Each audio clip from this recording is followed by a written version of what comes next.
bo'lsak, albatta uning lazzati boshqacha kechadi. Bayaqidagi yozib bo'ldi yigitlarimiz, qahramonlarimiz, qadrdonlarimiz. Endi esa o'sha ikkinchi bor ochilyaptiki, bu ikkinchi donni bugun Kolumbiya terma jamoasiga qarshi boshlaydi. Bu Kolumbiya deganlari do'stlar, deyarli uyda o'ynayapti, stadionning atrofini ko'ryapsiz, ichini ko'ryapsiz.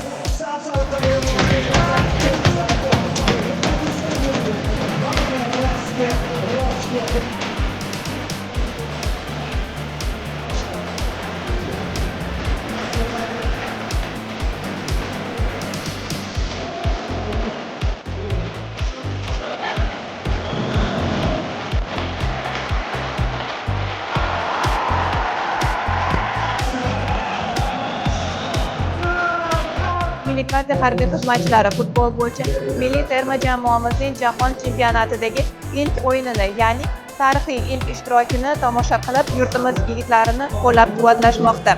Bir maqsad, bir jamoa, bir vatan. Olg'a O'zbekiston. Biz sizlar bilanmiz.